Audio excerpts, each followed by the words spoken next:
What's going on, people? It's your boy, man. Rare Talks in the building, man. How's everyone doing today? Still got my eyes looking like they're green. I got dark brown eyes. That's mad. It looked like I got a filter on. That's wild. Love your content, bro. Come on, Fabs. You already know what it is, man. Love my bro. You know what I'm saying? Big up to everybody in the building, man. We're going live, man. Everybody smash that like button, man. We're going to open up some serious conversations tonight, man. Hope you people are ready for this still. We're going to go a little deep tonight still. Backed by popular demand. I know you lot have missed me, man. These great conversations that we have on this app, man. Big up to everybody that's been supporting, everybody that's been paying attention. Everyone was getting to the YouTube, because that's where I've been putting in all my content. It's been on my YouTube. I'm saying, what's your opinion on women that are too active on social media? Walaikum salam. What's the topic? You got to like that screen, and we got to get to at least 5 grand likes before we even get into that topic tonight. I've got some serious conversations tonight, people, man.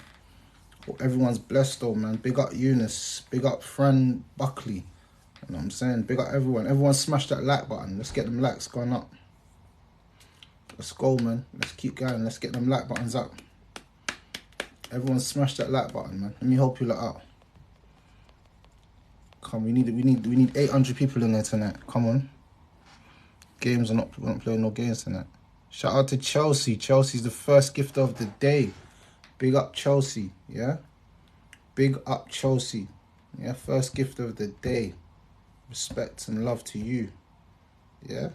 Let's keep going, people. Let's keep going. Let's get them likes up, man. Let's get them likes up. We're on 1K. This is what I love to see, people. This is what I love to see. Let's keep going, man. Yeah, you're making me smile. Let's keep going, people. Let's keep going. Let's get them likes up. I see people going hard, man. Shout out to everybody, man. Yellow Sunshine, how are you, my sister? I hope you're well. Hope everything's fine with you. You know what I'm saying? We're in a good space mentally, man. So what have I been on? I've been on like 4 or 5 shows in the last week. 4 or 5 different podcasts I've been on. And, bro, who said that? Chelsea again. What? Shout out to Chelsea. Showing bare love. What? What do you know about Chelsea? Big up Chelsea, people. Yeah? Young CEO, my brother. Hey, Young CEO, can you go live? I need you in the live. I need you and I need Horny Pastor in there. Yeah, we're going to have a mad one tonight. Yeah, man. Shout out to Natural Mystic. I see you. Yeah, shout out to Louisa. I see you liking. Come on. We're nearly on 2K. Now we get to 2K, I'll tell you what the topic is. And I'm munching still soon. I say less, my bro. Love. Shout out to Katie Lou. I see you. Shout out to Eunice. I see you. Woo! Chelsea's on it. I pick up Chelsea, though. Yeah. Come on, man. What's going on, Katie? I see you. Young CEO, I see you, my bro. Come on, man. Hey, but,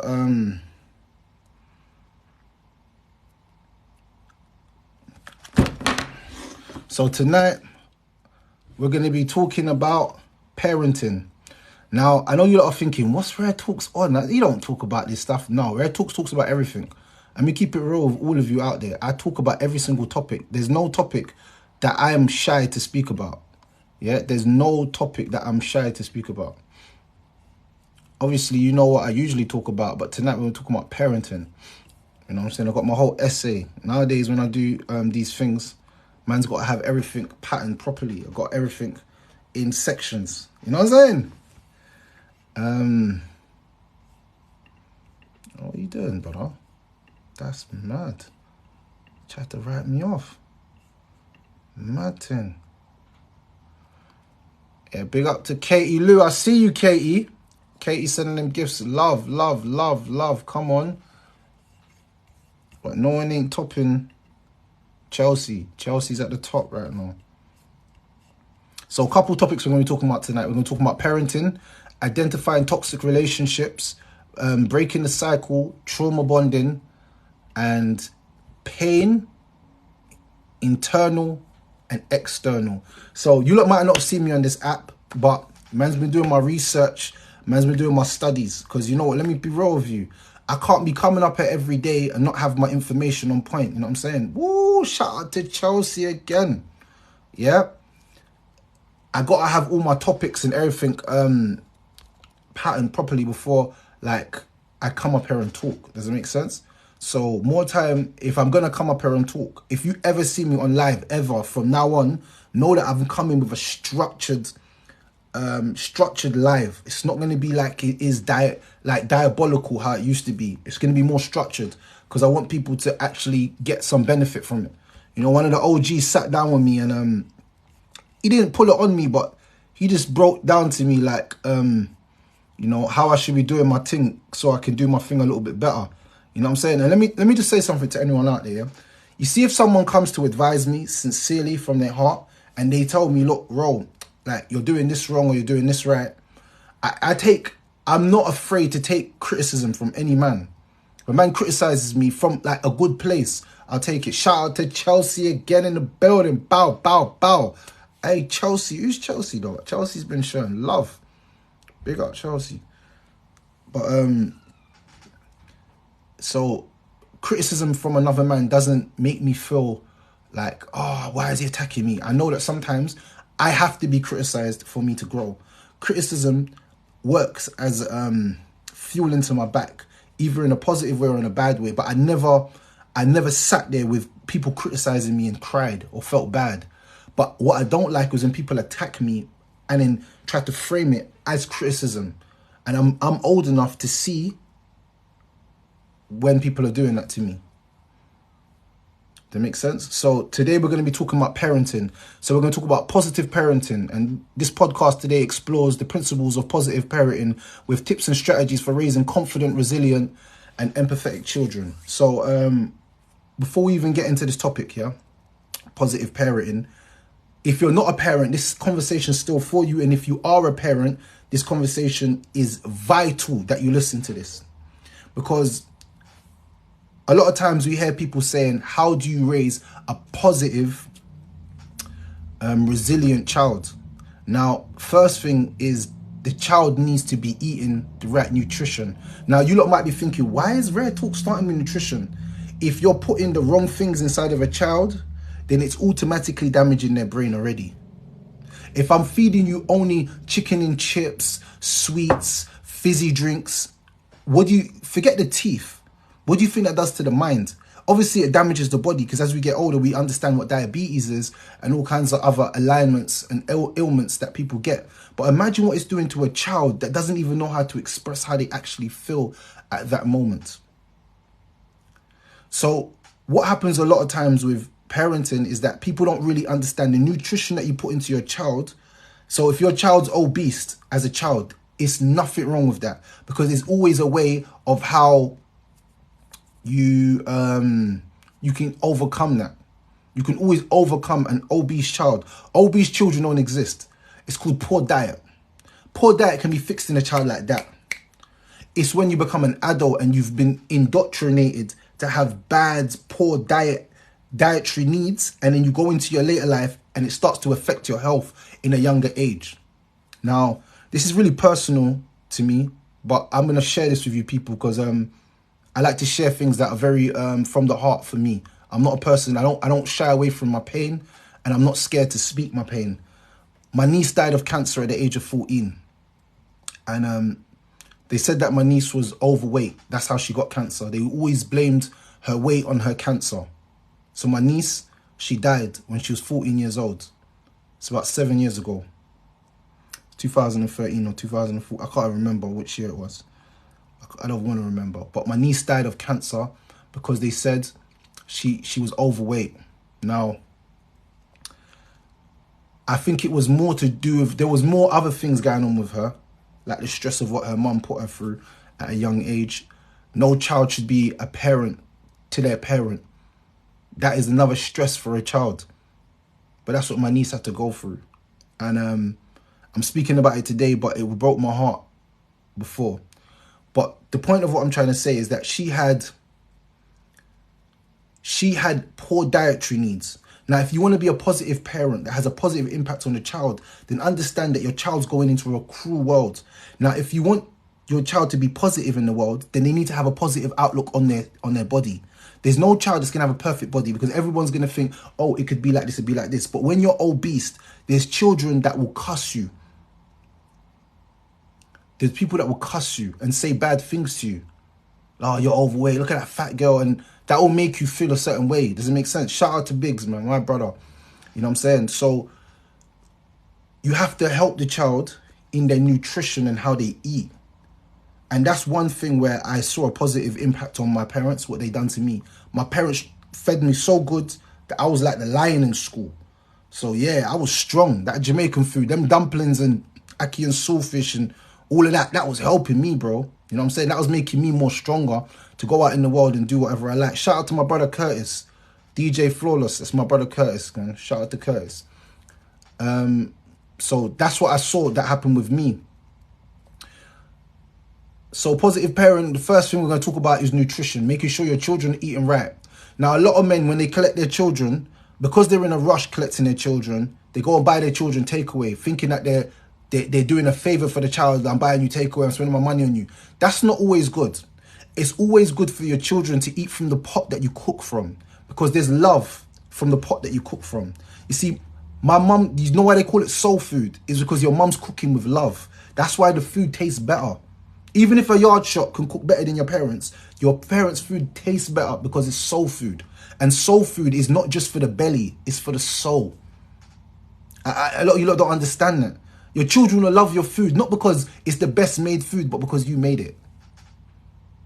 So nutrition, you want to give your children a positive look on life? Nutrition. And if you're a woman, cook with your daughters from as young as possible, from 7 and 8 years old. Start cooking with them. Oh, help me with this, help me with that. Don't get upset with them if they make mistakes. Build with them, because children, and even boys, I'd say the same with boys. I was raised in a household, if I'm being honest with you, I'm a good chef, because I saw my dad chefing, so I became a chef. So if I ever get with a woman and I start chefing, she's like, raw, you can actually cook, you know. I'm like, what you think say this is? You think say this is raw? Bap, bap, bap. Shout out to Katie. Wow. Yeah, we're in the building. I see you. Mad thing. Yeah, love. But what I'm saying, yeah, is first thing you got on your list when you want positive parenting to your child is nutrition. Second is words. The words that you spit into your children.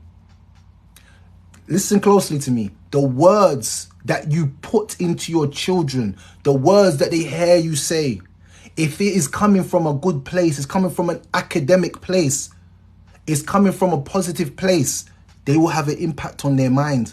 A lot of us parents, we don't swear around our children, but we say lots of weird stuff. We're talking about this person, talking about that person, cussing that person, cussing this person.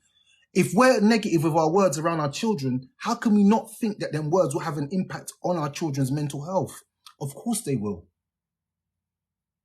Your children will subconsciously take in the negative energy of the words that you're saying. So that's why be careful what you put into your child with words. Never tell your children, oh, you can't be something. Oh, you're so stupid. Oh, you don't listen. That's literally teaching your child how to be disobedient. Children are not disobedient. They're stubborn. And it's for you as a parent to try and work different ways of how to connect with your child. You see, we've brought up in this tunnel vision of, oh yeah, there's only one way to be with a child. No.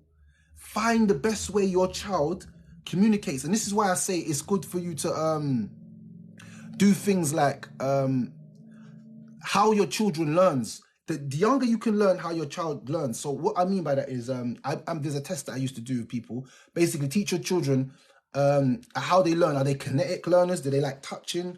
Are they visual learners? Do they like watching? Do they learn like that? Are they listening learn? Are they audio learners where they learn by listening? Whatever that way, you as a parent have to find that way, and then you have to prioritize that way and push that way towards them. So if they're people that they like visual, you buy them an iPad, you put all of their things on the iPad, and you understand this is 1 hour of studying now. And because this is how they learn, because they're very visual. If the audio, you get them the best headphones and put them on their ears and make them listen to things, because maybe, and when you ask them back, they might have a good memory. Yeah, Dad, it's this, 4 plus 4 is this. And you're like, oh, how did you know? I've memorized it from when I heard it. Children might be like that. or they're kinetic. They might want to touch. They might want to get the squares and say 1, 2, 3, 4.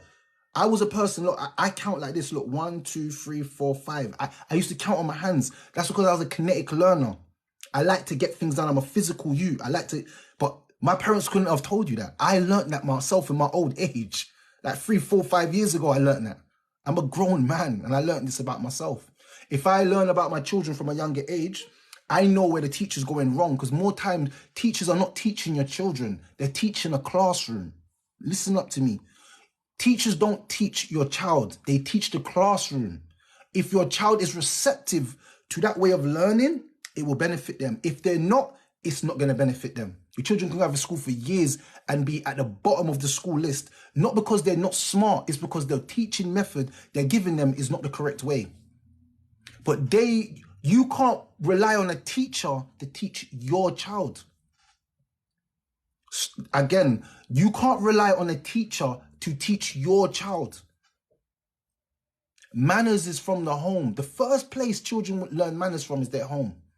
So the words that you speak into your children, just to go back, because I don't want to diverge too far.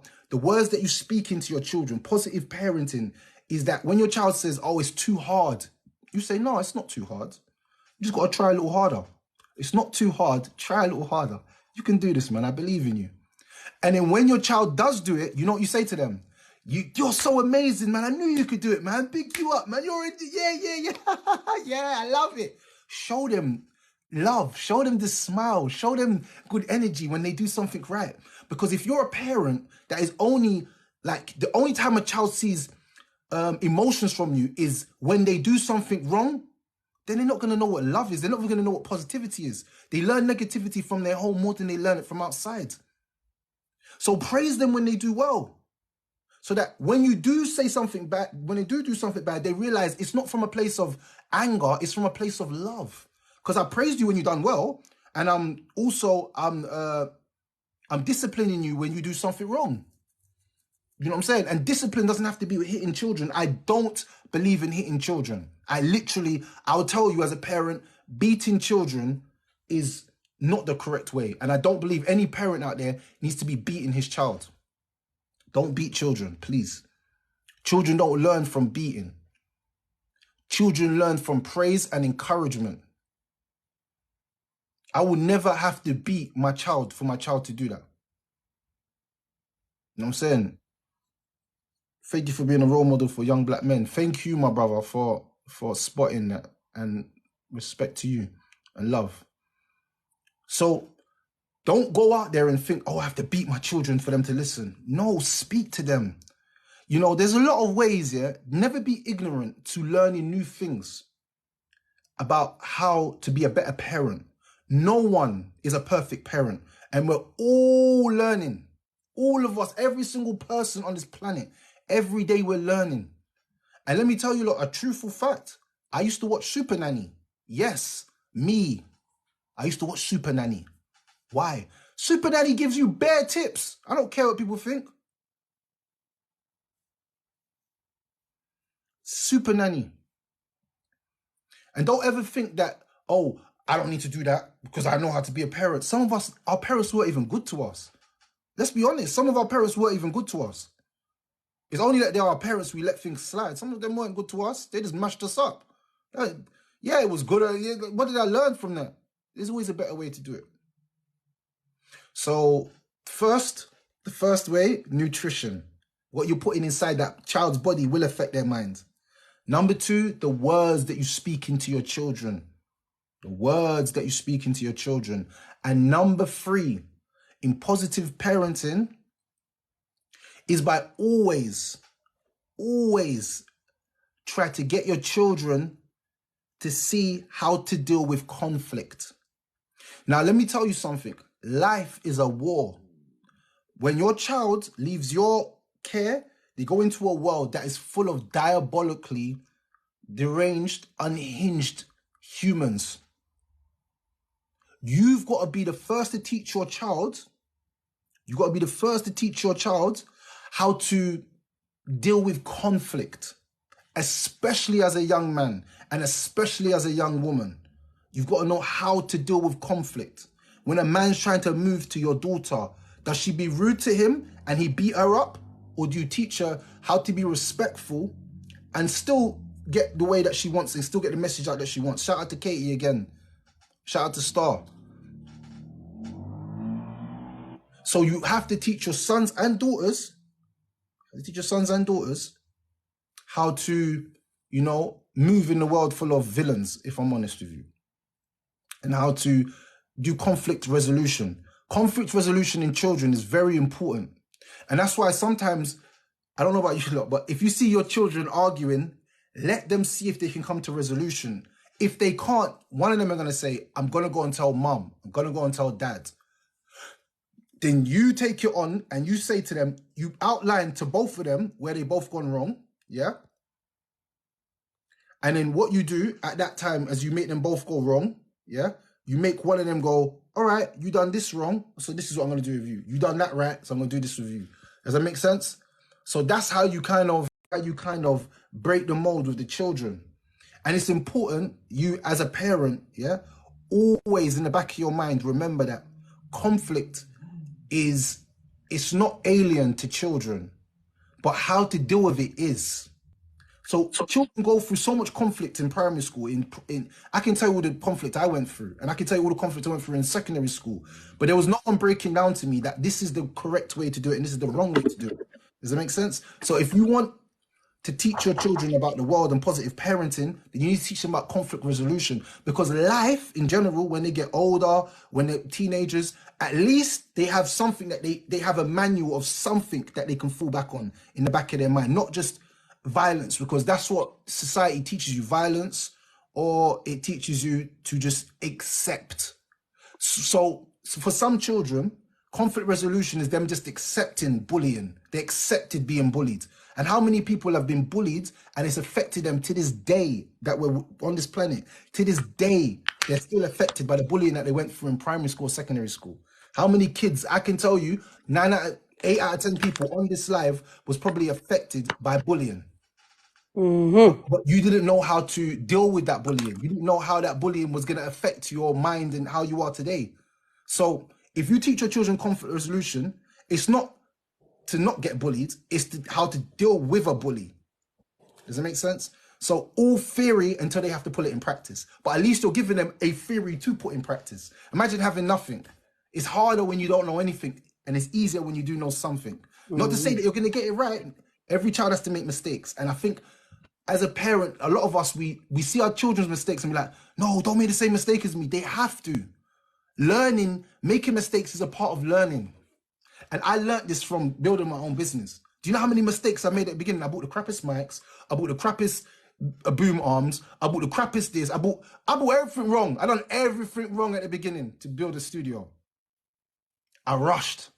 I should have took some time out, done some more research. And right now, that's why I love doing research. So there's times in the night, you're going to think I'm weird for this.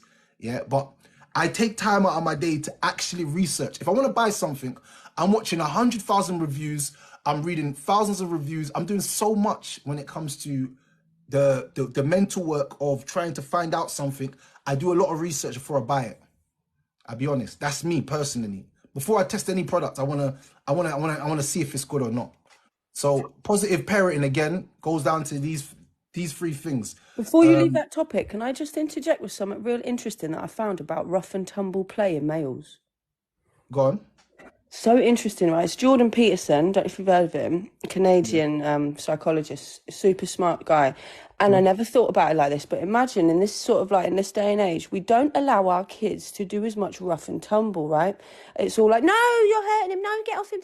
Now, if you allow children that space to have the backwards and forwards little rough and tumble, yeah, of course we're gonna interject if it goes wild. But if the child doesn't have that, you end up with that one that will poke you in the eye and be like, well, that's not rough and tumble. Do you know what I mean? They don't have the boundaries because they haven't had that masculine to masculine rough and tumble. If you can look him up. He's got a great podcast, Jordan Peterson, and he talks about this. He gets really emotional, bless him, about, you know, men not being able to be men in society anymore, and they're not given the toolkits to do so in childhood. Facts. So Jordan Peterson's a top man. I like him still. I like Jordan Peterson. He speaks about a lot of things. But just to go back to what I said so that everybody gets it, yeah? So the first thing, nutrition. Now, nutrition is going to build resilience because your child might be going through things. I'm talking about fatigue and other things at school. If you're not eating right at home, how can you concentrate when you come to school in the morning? If you're hungry in the morning, all you're waiting for is for snack time so you can get something to eat. You're not even concentrating. And a lot of parents don't know that. I've seen the new age parents, they don't feed their children in the morning or like make them breakfast. That's an integral part to a child's day. For me and you, it might not be, but when they go to school, they're trying to concentrate. How can I concentrate on an empty stomach? Can you concentrate on an empty stomach? So how can you expect a child that is more codependent on a person to be like that? I can fast. The child can't fast at a certain age, not 4 or 5. So if you want to build up their resilience, you've got to make sure their nutrition. If you want to build up their confidence, then you've got to see the words that you're saying to them. Now, words are like spells. I've got a book called Words Are Like Spells. Sometimes someone can do judge on you through their words, blood. Yeah. Trust me. I'm telling you. I've Oh, been around yes. people. They've said mad things to me and I'm just been like, yeah. Brother, I snapped out of it. Brother, you're chatting rubbish, brother. What are you talking about? Man, just trying to Not my twang my head, downfall there. trying to twang my head to try and get me to think something mad. You know what I'm saying? So if you want to build confidence in children, then you've got to speak the words of confidence in their soul, not into their ear, into their soul. You're amazing. You're great. A lot of people's children will start to feel uncomfortable. Their hair won't grow or something. They'll be like, "Oh, my hair's not nice." Or like the child, you shouldn't be having serious confidence issues at a certain young age if you've got parents that are pushing and speaking positive into you, confidence into you, speaking good words into you. And just remember this, good words are like good trees. When they grow, their roots are firm and their branches are out. And what bears from them is fruits. What bears from them is fruits. Fruits that are nice and juicy. But bad words are the opposite.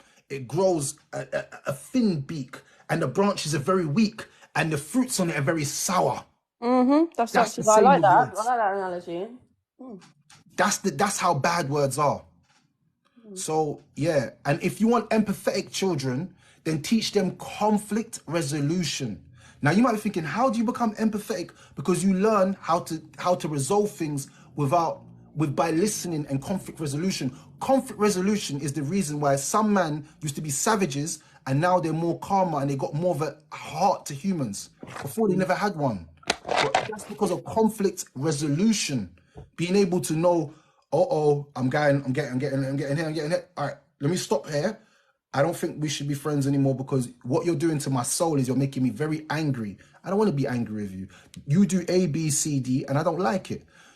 If children learn how to do conflict resolution from a young age, then it builds more empathy inside of them because the other child would take on them emotions and have to feel.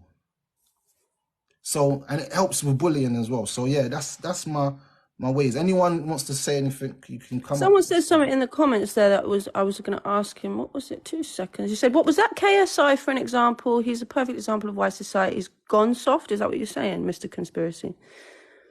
Because I'm not too sure. I don't know too much about him. He said, "If you're not strict, your baby went older." I think in this day and age, a lot of people, it's like, "Oh, you spilt your juice. Oh, don't do that. Oh, God's sake, why are you so clumsy?" But it's not when you put the juice down well. Well done for putting that juice down, sweetheart. You did that really carefully. We've got to do both. You can't just negative. It's not constructive. You've got to do positive reinforcement as much as you've got to do discipline. Obviously, that's important. Yeah, I'm not saying be completely attachment parent. There's got to be some authoritative presence as well. But I think we go one or the other ways. And I think that's because we are all children of our own little types of the holes in our own upbringings, and then we kind of repeat those mistakes, or we go away, we read about it, and we bridge the gap. Facts. And that's what I was trying to say. I said that same point at a certain time. I said that we reprimand children for doing naughty things, but then we don't praise them for doing good things. How do you build up my confidence if you don't tell me you tell me when I'm doing bad, but you don't tell me when I'm doing good? You demoralize me. And as a child, I can tell you as a child that came from that kind of background, it weren't good for me. Yeah. it made me want to do more bad stuff. I'll be honest with you. Oh wow, Mr. Conspiracy says that he made a fool of his parents a little bit. KSI did by saying that they beat him. So I can get where you're coming from. Certain things should be kept within the house. I know that. I can attest to me personally. I would have want that kept in the house. But that's his own story, I suppose. But what's your view on that?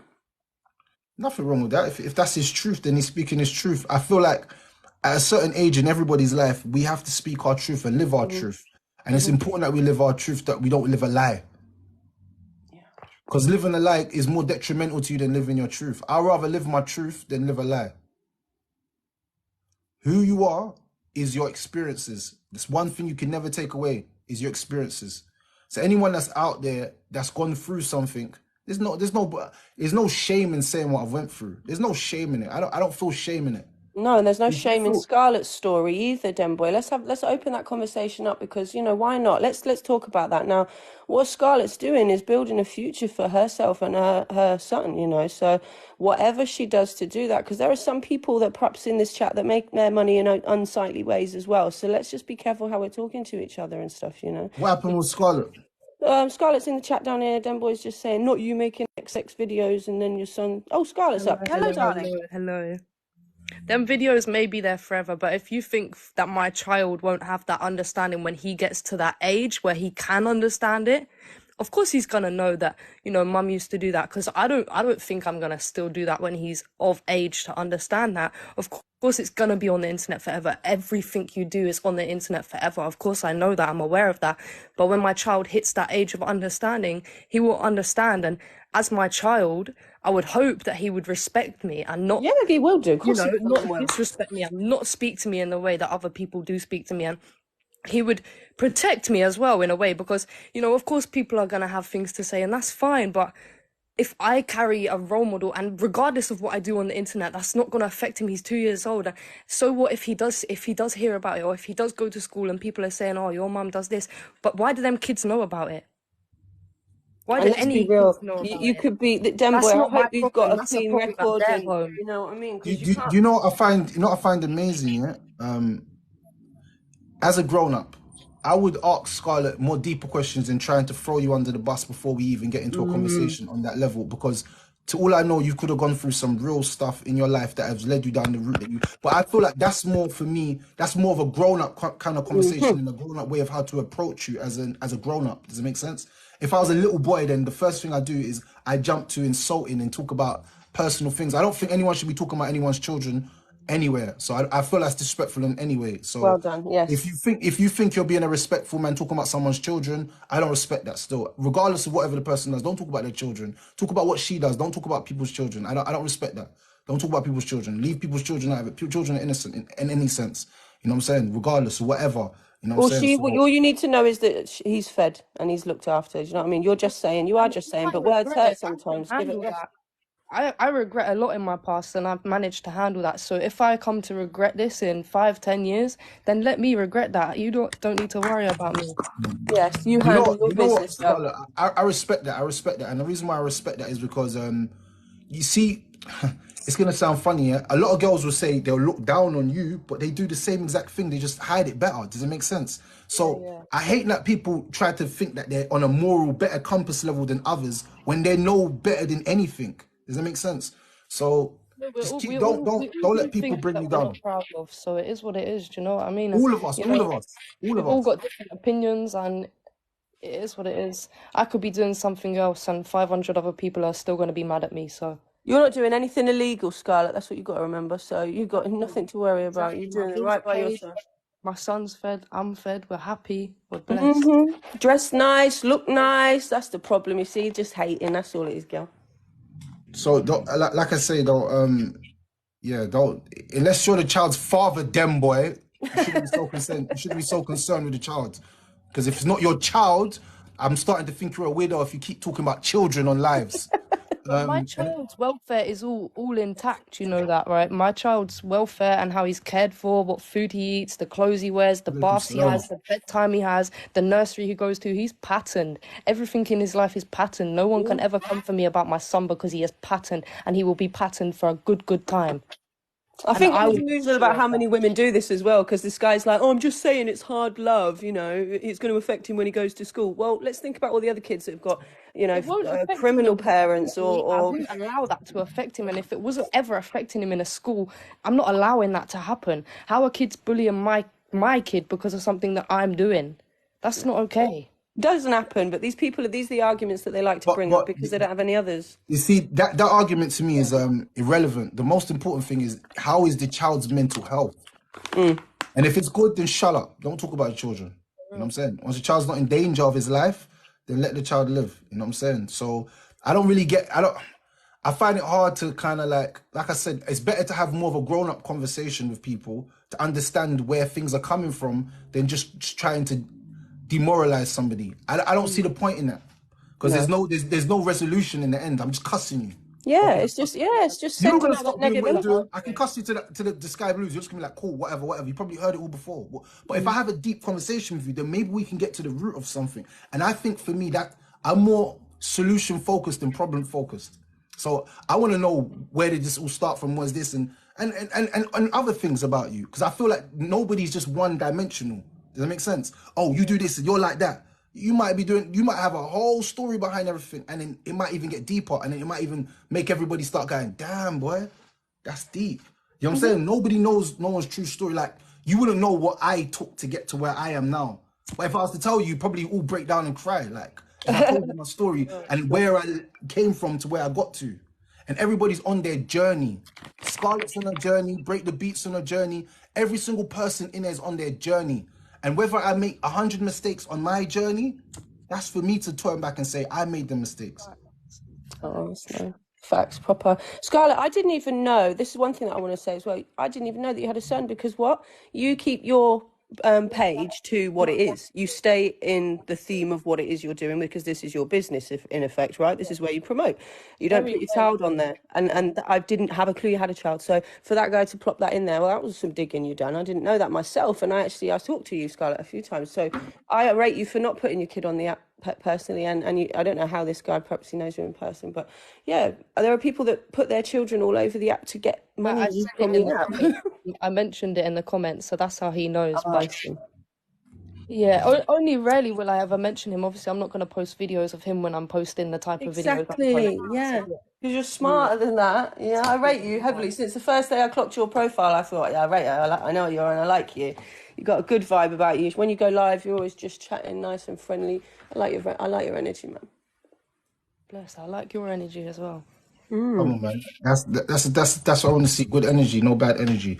Stay away from bad man and bad energy. But again, positive parenting. Can you Scarlett, what kind of things would you say that is good for positive parenting? What kind of things you think is good for positive parenting? Well, my son's autistic, so he's non-verbal. He just screams quite a lot. So for me and him, it's more giving him the space that he needs because, okay, yeah, he's 2 years old, but he still needs space. And like, as long as he's safe and he's comfortable, I can give him that space. And for him to know that, okay, he can't speak to me, but when I sit and I speak to him and I say, look, I understand and I get it and I know what you're going through, I understand, he seems to calm down. So I think when you actually talk to children on a level, instead of talking to them like they are children, you have to speak to them like they're kind of on the same level as you.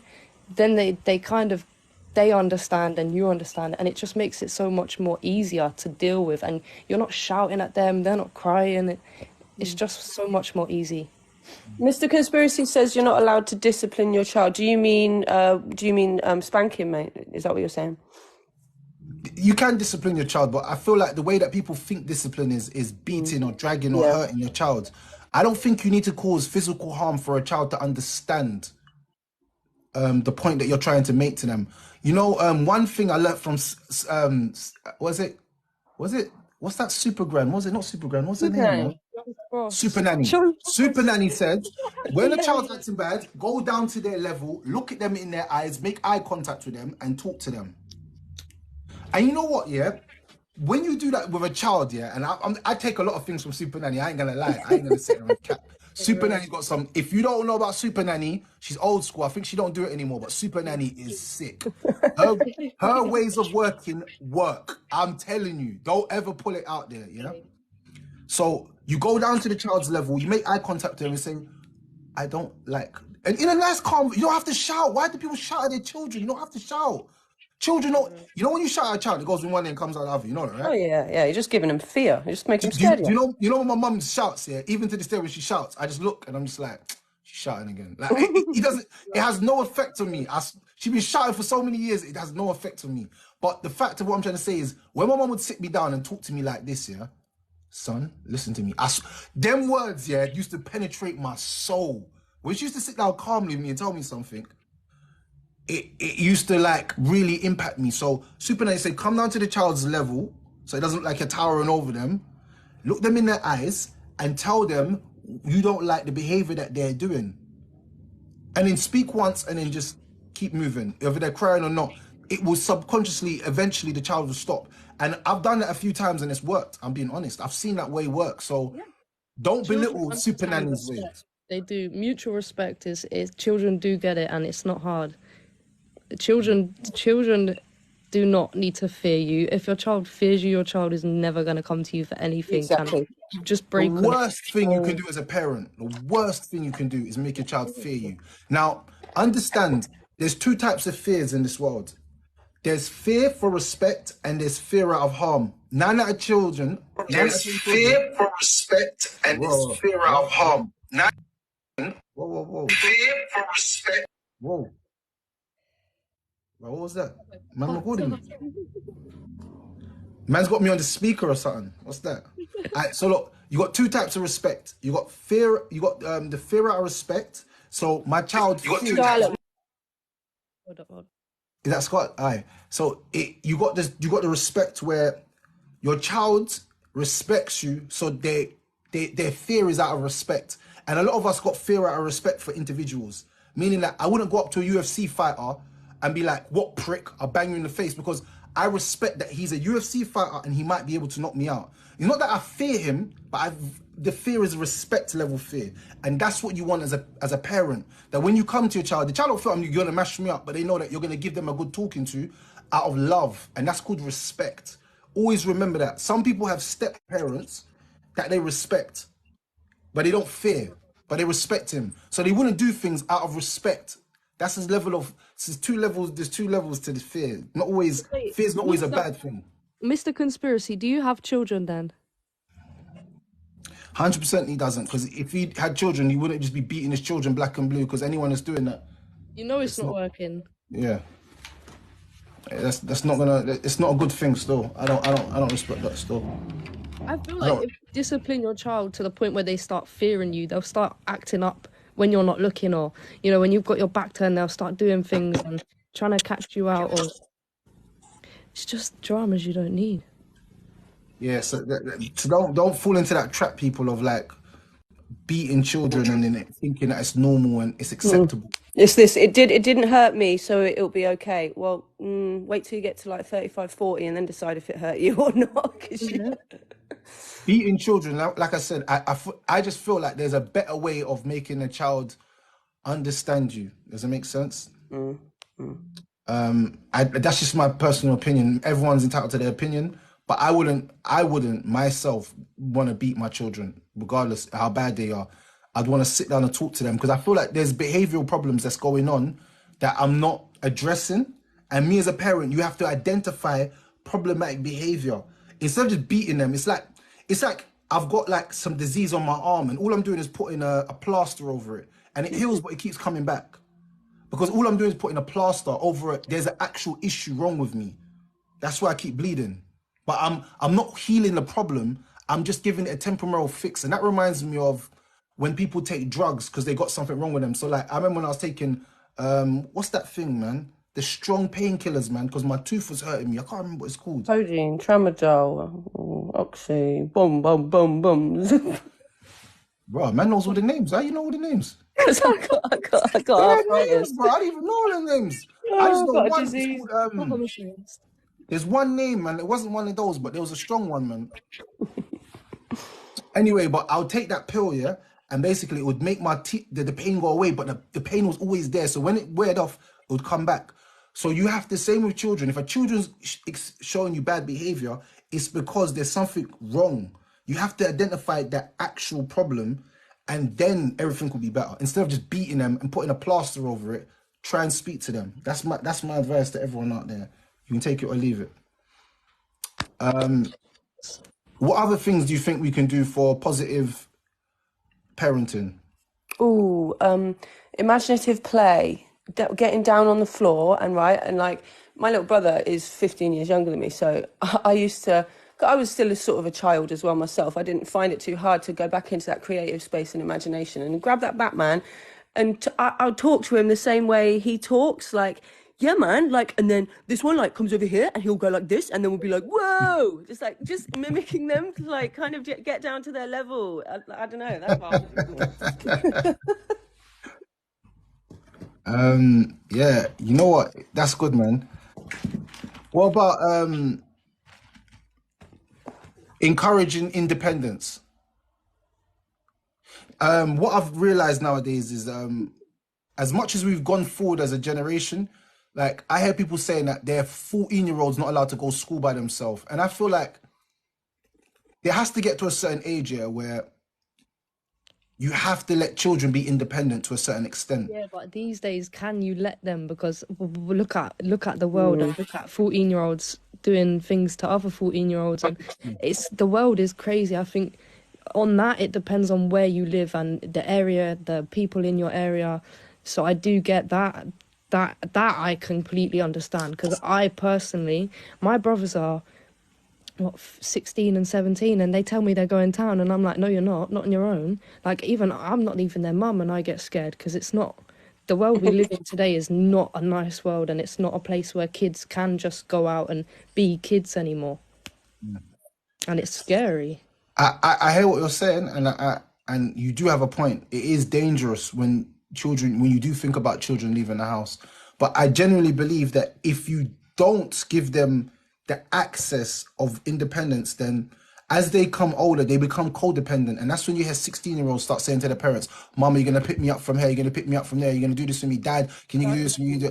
And then it's like, as they go through life, they're so codependent on their parent that they get into a relationship with somebody, and then they're calling their mum and dad to come and pick them up or come and do something for them. And you're like, Yeah, no, that is like, the other side of it. It is a catch-22, but I What do don't you know. say I about mean, independence? We've got some comments here. Boss Bitch has got some good stuff to say. I've been noticing your comments, darling, about some parents being emotionally immature, which is going to be a massive hindrance to how do you, if it's an emotionally immature parent, how are you going to cope with your own self-betterment as well as being a parent? Because there is a lot of people going through that. And I think when it comes to, you it's said what's about being needed now. independence, within the home, because obviously like letting kids out to play, like say, is proper ropey these days, but in the home I'm saying things like, you're 5 years old, okay, I'll give you 20p for making sure that the floor's got no bits on it, run around with the broom, you're gonna have to do it again after. But it's like simple things like that. You start them so young and it becomes part of their daily life, and then it ain't a chore. Do you know what I mean? Like, help mummy do the washing machine, will ya? And then you do a little dance afterwards and a high five, and it makes it like that activity, that bonding time. And it brings it part of their normal life. Then when they do get to 17, 18, they want to leave, they've been washing their clothes since they was in nappies anyway, so they're not going to be slacking. do you know what? I like Yeah. that.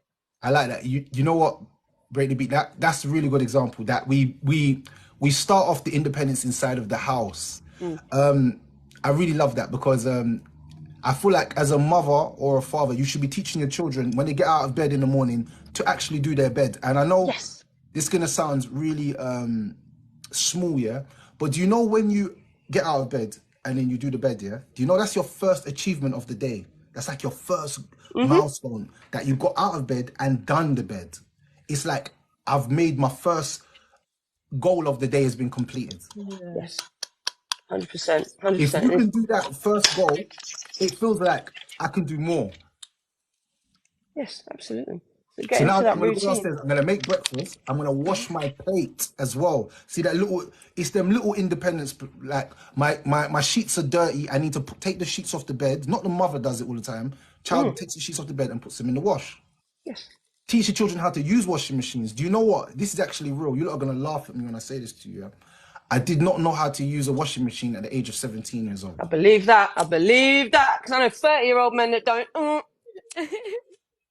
But that's not because I have bad parents. It's because my mum was too good. Yeah, Yes. yeah. My mum was too good. She was just like, she was an angel, basically. She would do everything. But like I said, doing too much for a child, this is what it leads to. I was like, where do I put the salt powder? Where do I put this? And mum's looking at me thinking, you're a big boy. And I'm looking at her like, but I've never done it before. You do everything for me, mum. Yeah. So I didn't even know, and I didn't even know that my mum ironed my clothes. I didn't even know my mum ironed. I just thought, why does my clothes always look so spanking, mum? Magic. She turned around and said, I iron them. I said, when? I don't see you iron. She Class looked at as me fuck, boy. strange, you know. She looked at me strange, like, well, you never noticed me downstairs doing this. And in the back of my mind, my mum's been so, she's babied me so much, yeah. Which look, I'm not sitting there even bad. My mum's an angel. It was just her birthday the other day. Big up my mum. I love you more than anything. Oh, Like, happy thank you, birthday. thank you, Lord, for giving me my mother. I could never imagine life without her. But that little, she treated me so well, so good, yeah, that to the point where there's things that I didn't even know what to do, if I'm being honest with you, because she done so well. So I would say the independence part is very important to start from the house. Very important. That's why I said break the beat. I related to what you said a little bit deeper than what you would have ever imagined. Do you think this is then, should we say it's like male specific, do you think, or do you think women are also, because I don't think it's male specific personally, do you think women are also sort of not being taught a lot of independence as well, so that when they leave, I know some of my friends still don't know how to do scrambled egg. Like, serious? You know, the funny thing is, break the beat. I was cooking at the age of 6. I was cooking at the age of 6. That's one thing I was doing. Because in Jamaican house, they want teach you how to cook as fast as possible so you can get off their back about food. Yeah, teach them how to fry an egg quickly, Carl. We don't want him to ask us to do it all the time. So I learned how to cook from young, like fry out my eggs at 6. And then think my mom said, put the oil in the pan, turn this on, and then break it. Then don't take this part out. Leave this head or this and this, and then throw this in the bin. I'm like, oh, okay. Okay. And one day I done it with my big brother and I was like, yeah, I can make eggs. So every time I go in the fridge, take my eggs out, bang, I'm cooking. My mom would come and say, what are you doing? So I'm making eggs. She like, and then she'd check it and she'd be like, all right, cool, no problem. I put my little toast, my little egg on my toast, bam, that was me for my day. How But many eggs you having though? Go on, tell the truth. I just had one egg in Oh, one toast. So I'd yeah? have I two don't know. slices and one egg. You know what I'm saying? I I never need put four. ketchup. I put salt on my egg, and that was it. That was it. With my butter, but my butter, I like my butter to melt into my bread. I don't like butter that's just, I like melted butter. When the butter melts in, it gives it this smooth kind of taste. But anyway, another day for another topic. I But wonder if Mr. Conspiracy, I just want to, I know this is so silly of me, but I just want to reach out to you and say, are you okay? Because I've noticed a couple of your comments here, and you're saying, don't lie, most women don't want a daughter once to look at their past. Sweetheart, yes, okay, we can look at women's past over and over and over again. Oh, they're so bad, let's vilify them. Yeah, villainize them. But why don't we look at men's past? Like, why is this so like, there's two parents, okay? There are do you know two what it is? parents, That has and not, you're focused that on this woman question, thing. Are you okay? Is there something traumatic that's gone on for you? Do you want to unpack it here? Because this is a safe area. We can have a debate without it getting nasty, is what I'm trying to keep your focus away from being snipey, and let's just converse, yeah? No, you are lying. You are kind of a Lying, little yeah, bit, babe. because the only reason why I personally didn't want a daughter was not because of well, maybe it was because of my past, but it's because I've experienced things that What you no girl experienced. should ever Exactly. experience. Yeah. So that's not my past. That's what people put me through. That's what men put me through. So Yeah. that's why no one wants to have a daughter, because this world is not safe for women to be in. This world is not safe for young girls to be in. This world is not safe for females at all. Do you think that's something that's not spoken about a lot, that about women, about it being safe for young children? Because as you get older, you know how to carry yourself, but when you're younger, you have no control over what people do to you. So I give you an example. As a young child, you don't really have control over what people are doing to you. As you get older, you kind of, even though your trauma still affects you to this day, but you have more control over it. Does that make sense? What I'm saying to you, you can, because as a child, you can't really move from a situation. You can't be like, oh, I'm going to get my own house. But If when you've you're been younger, do you able think young to girls, these topics need to be spoken about more for young girls? if you've been able to, like, heal from your stuff, and you've got to that age as an adult and you've healed from your stuff, then okay, it's not going to affect you. But if you've not healed and you go into adulthood, you're pretty much ruined your whole life, because you've not healed. So at my stage where I'm gonna get a bit personal here. My stage where I'm at is I'm trying to heal. So I'm on that journey of trying to get the help and trying to get the support and trying to heal from what Everyone, hurt me. everyone, everyone, everyone send Scarlett some gifts and everyone give Scarlett some claps. You heard what she Nah, said? good. She's Yeah. trying to heal. I love people that I'm Give trying us to heal subs. Give because us subs. I've I realized she you didn't can't say do she didn't say I'm healed. She said I'm trying, and that to me it. is the most positive thing you can actually do as a human. Not that you have completed all the work, but you're trying. And to me, a trier is a doer because at least you can identify as a problem and you're trying to fix it. Some people just walk around the world with nothing's happening. I'm good. Everything's blessed in my life. Nothing's wrong with me. Like they're perfect. Like nothing's ever happens and they're not going for anything. But people that are trying is people that can identify issues and now they're trying to better their lives. And I respect people like that because even I'm still trying to fight demons that I'm going through myself, and we all are. And I Yeah. respect the trial. So big up to Scarlett, man. You know, big up to Absolutely. Scarlett. I found a perfect quote. It says, compare yourself to who you were yesterday, not to who someone else is today. And Mr. Conspiracy, you said the message you're trying to get across to people is every decision you make will affect your future. And my rebuttal to that is yes, but who makes the right decisions all the time? Because Big with up the to you, skill man. set I was given as a child, right?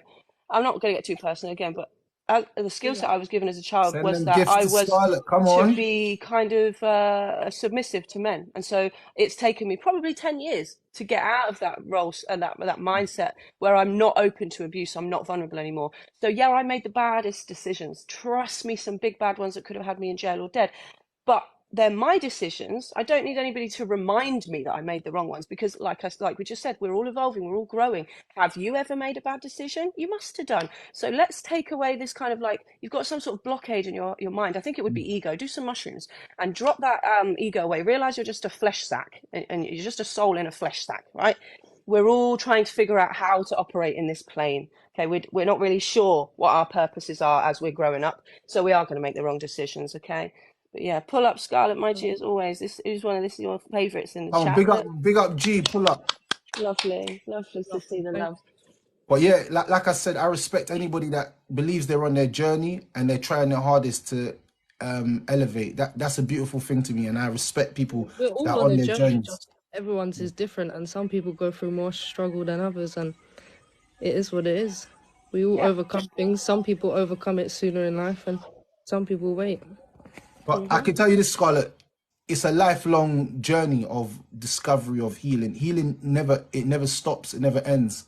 But once we can keep improving on trying to be better, then we are better. Once we're better than who we was yesterday, like Break the Beat said, then we're one closer to becoming better individuals in ourselves. And you know, your healing is gonna help your child to not face generational trauma that many of us suffered. Many of us suffered at the hands of our parents, generational trauma on us. And this is why Yeah. I've done it because, you know, I thought, oh, you know, I'll be fine, I'll be fine, I'll be fine. But my son's 2 now, and I've started to realize that, you know, it's not fine and it's not okay, and I do need to actually sort it out and get support with the things I need support with. Because if I don't, it is going to affect him, and he is going to be, you know, seeing things that he shouldn't see as a child at all. So yeah, that's why I've done it. Otherwise, I wouldn't have a reason to do it. Respect, man. Respect. Yeah, proper. Respect. Big up Scarlet, man. Mr. Conspiracy says you can't do any decision because you can't do any decision you make. And you just said as well, you said, I'm just encouraging people to be careful. You are, but just a little constructive criticism. The language that you're using, because you just said there, I said you're not perfect, you can't be, obviously. And you said that, you know, you're not perfect and you accept that. Okay, well, that's wonderful. I'm glad that you do. Now give others the same grace. Is really all the message is to, you know, yeah, you could admit that yourself are not perfect, so then you're running around telling everybody, oh yeah, this is it's like tact, basically a little bit of tact. But it's been good to have your comments because it's enabled us to have the conversation. We're not arguing, we're debating, which is beautiful. Like Boss it. Boss B says, break it, call it updating yourself, just changing yourself for the best.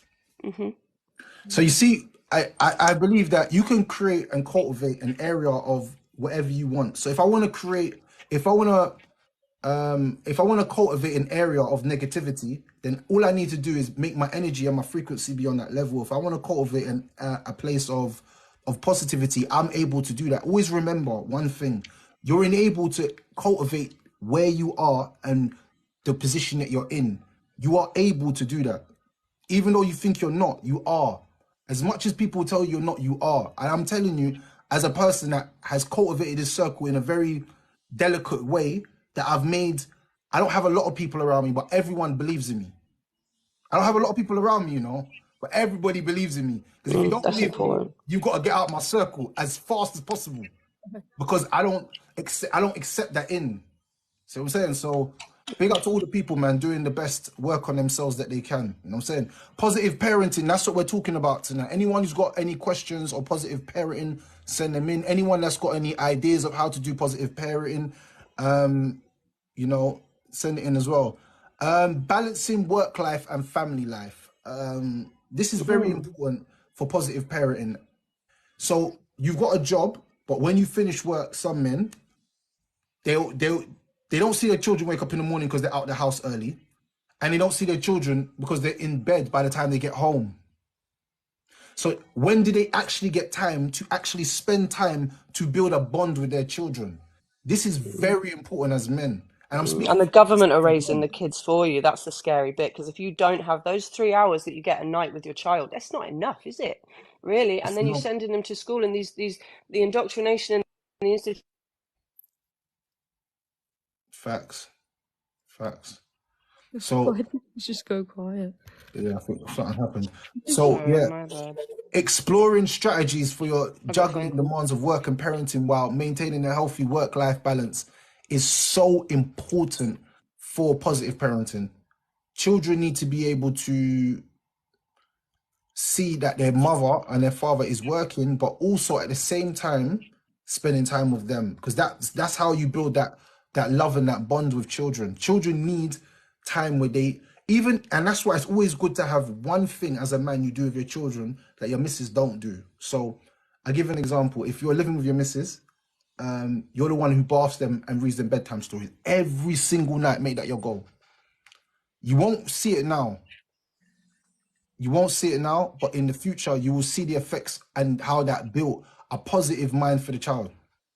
100%. I was put to bed. I wasn't put to bed. I mean, I was left to my own devices as a child, and that definitely affected me in a big way. I was an only child. I used to get myself up for school kind of vibes. I had to sort of beg her to even take me some days. That's like an extreme side of it, though. But no, if I'd have had, you don't know how much that would have meant to me as a child for someone to just come and put me to bed. Just 5 minutes, a little story, anything, just that attention. That bedtime stories, yeah, for some children, if you're a real creative guy, yeah, they can be probably the best time of a child's day, you know. A child could be going through so much emotions with their siblings.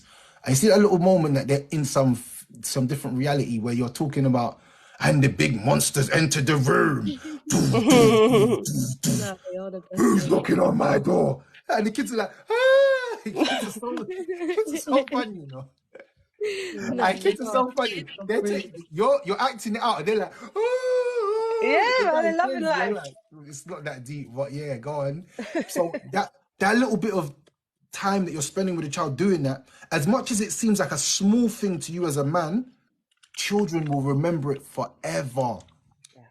100%. Because emotional connections to a memory creates a very strong memory. So that's how PTSD works. So if you have a car accident, it's traumatic. Your brain's going to remember it forever. You see that red car that you crashed in again, your body's going to be like, oh.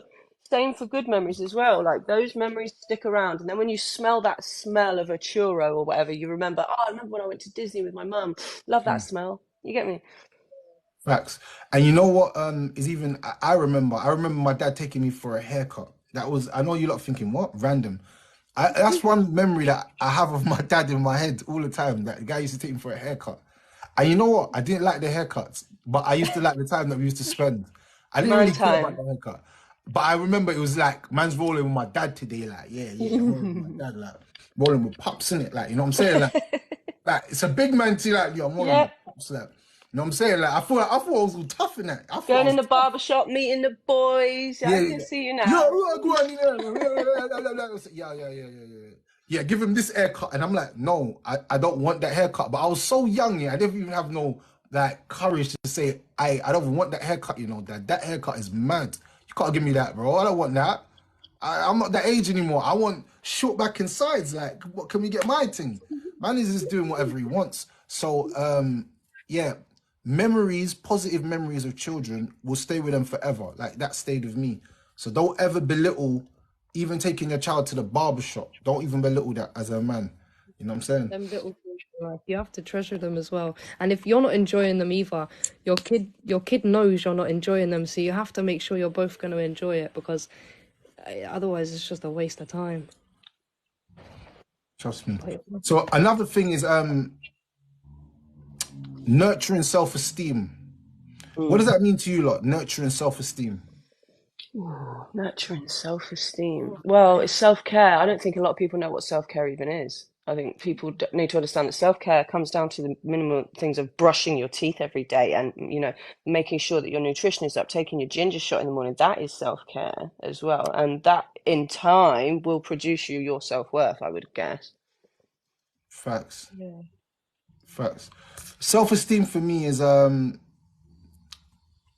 being able to look at yourself in the mirror as a child and being told things about yourself that is beautiful, especially for little girls. I feel like men sometimes don't want to tell their daughters they're beautiful. It's like they feel awkward telling their daughter that they're beautiful. It's like you feel that it's weird saying that. I actually think the first person to be able to tell you as a girl you're beautiful should be your father.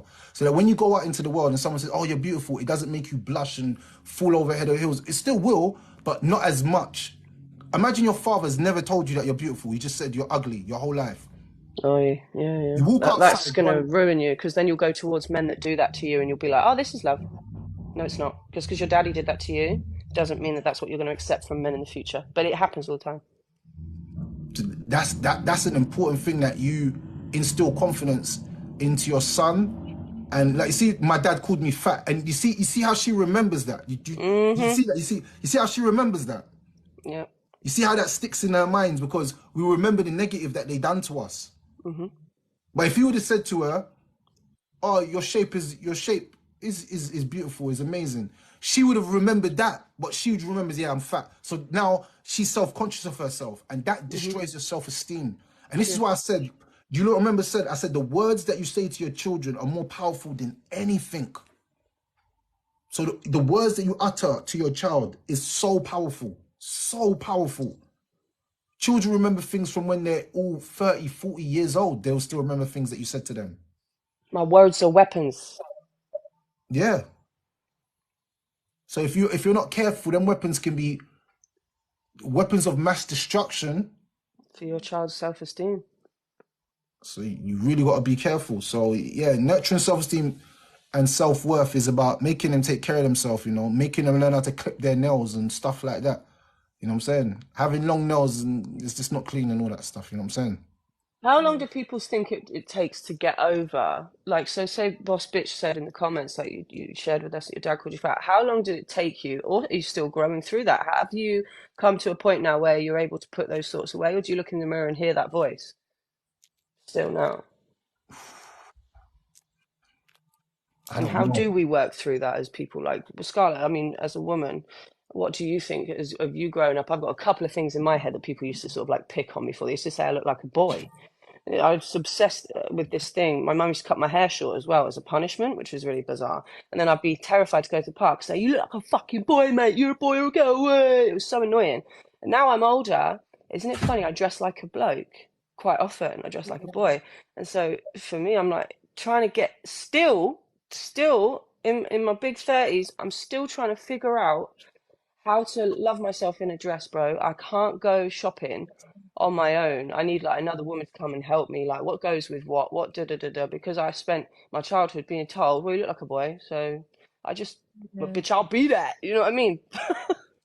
Yeah, but then is that also because you didn't have, someone there, like a mum or a sister or someone like that to help and show you? Because I didn't have a sister either. I've got three brothers, and for me, going out and being on the bikes and making jumps and all of that boy stuff, that's my childhood and that's how I grew up. So now I don't know how to paint my nails or plait my hair or Yes. I don't know any of that. So I'm hardly your typical girl. Like, and I think that's because I grew up around boys. And even when I was a teenager, I had more boyfriends than I did girlfriends, and that's because I grew up around boys. So I just gravitate towards men a lot Same. easier. I get on with them so much easier than I do with females because I look at a female and I'm like, how do I even talk to you? How do I chill with you? How are we supposed to be friends? It doesn't make sense.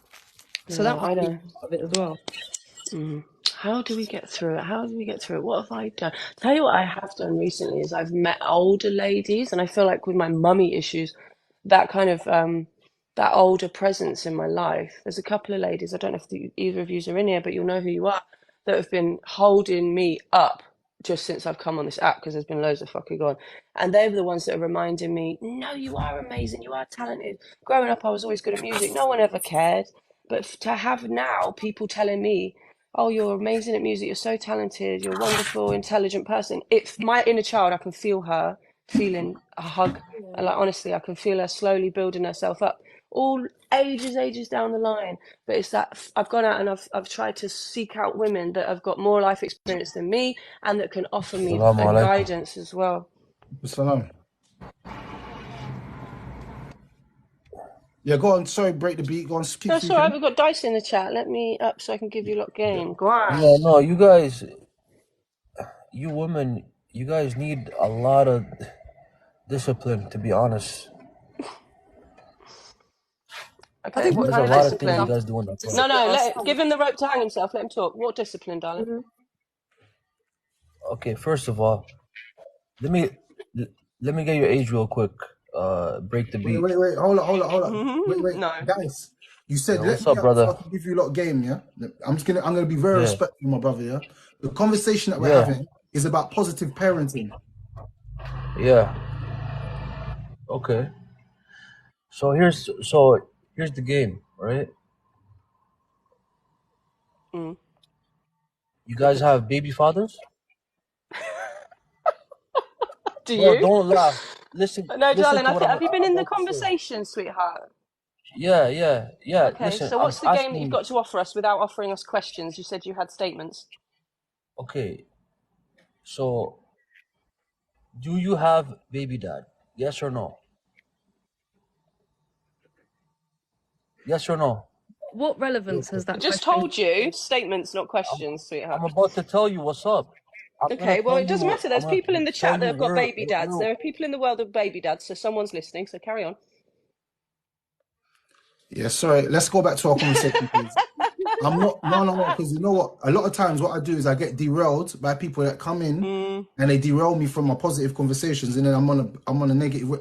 My mind's very easy to go to a dark place. I'm very It's a shame easy for that me to was. go to a dark Have we place. got any other men in the chat though? Because there was a couple more guys in here. It'd be nice to get another male up that's not being silly willy. So yeah, so back to positive parenting, which we was discussing before. Yeah, so if you really want to do positive parenting, if I'm being honest, then teaching children life skills. What do you lot think of that?